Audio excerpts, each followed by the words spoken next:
thought we had some good highlights today. The sustainability was our problem at times.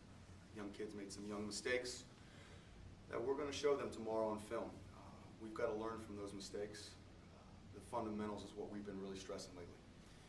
And the fundamentals, I believe, right now, at times, was what allowed them to make their runs.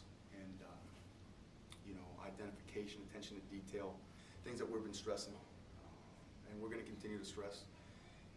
And these guys, you know, you see them in the games. You see some high moments and you see some low moments. And you try to eliminate the lulls and you try to accentuate the highs. But at the end of the day, that constant line across is where we've got to be. And we're just too erratic right now with that.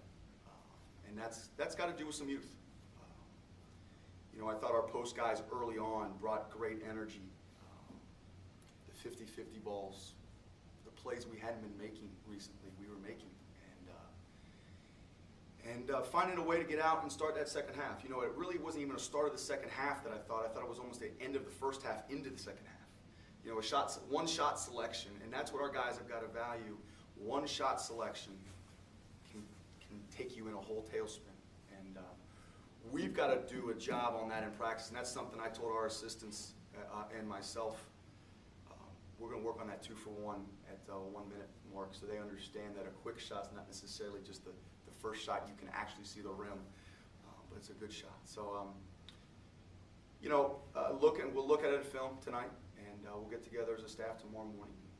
We'll ponder it, and we'll make those mistakes, or we'll show those mistakes, we'll make them corrections, and we'll move on to Monday, because we've got a great challenge coming in on Monday. So, any questions? Yeah, Coach? Yeah. John Bednarik, MDJ. Looked like in the first half, like you said, getting a lot of hustle plays, lots of guys hitting the floor, all that.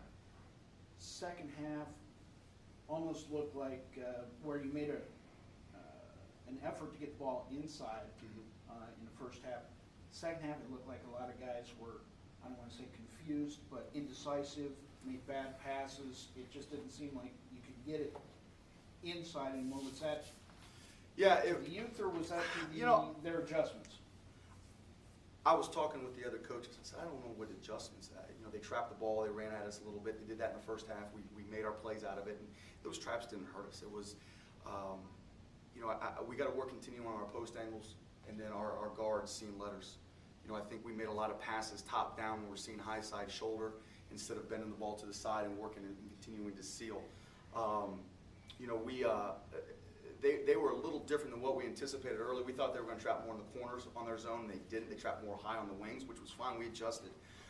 We were still trying to get the ball in and limiting some of our guys' frustration of getting the ball in. And it goes back to fundamentals. Our biggest thing today, one of many, I shouldn't say their biggest thing, one of many, was we're not going to pass over, we're going to pass on them. And you see when they started to make their run off of turnovers, it was passing over the top. They're long, and they were able to get hands on the basketball. I was impressed. I was encouraged by our I thought we gave a consistent effort. I just told the guys in there, we gave 40 minutes of great effort. We gave 32 minutes of great execution, and we need to get that 32 minutes up closer to 40. But I thought our guys played hard. You know, Andrew Osman, where we need a basket, he misses that dunk. Well, he's not trying to miss that dunk. He just fumbled the ball out, and he didn't. And that's the margin for victory in Division I basketball is this big, and when you lose those opportunities, to stop the bleeding, it hurts. It hurts. John Feiner, KSUOwlHowl.com. I'd like to know, do you think there's a little bit too much passing going on, especially in the paint? Just not to have to go up and just take a shot rather than try and just... I thought we shared the ball today better than we ever have. You know, I thought we made some cuts and some basket cuts and some passes that were tremendous. We were 13 assists on 20 baskets. I don't think that was the problem. I think, you know, it was more like we were just talking about earlier, the top down, the perimeter post deflections. It wasn't necessarily the post-to-post deflections. I thought Charlie Byers came in and gave us a great effort on the basket cuts and finishing in traffic. And Bernard Morena is going to do that for us. And you know, you almost get kind of hesitant at first. He gets the first three, but you know, we have those kind of athletes. I thought they did a pretty good job, especially for guys. I think, you know, our turnovers we were 6 in the first half, and our turnovers came in the second half, and really our cards. And you know, I couldn't get a couple guys out quick enough just to try to calm them down, teach them, tell them what we're going to do, and get them back in there. Hopefully, make those adjustments. But that's when guys are 18, barely turning on 19, and they've been thrown to the fire from day one. But that's not an excuse. That's just reality. We got to get better with that. Anything else? All right, thanks, Coach.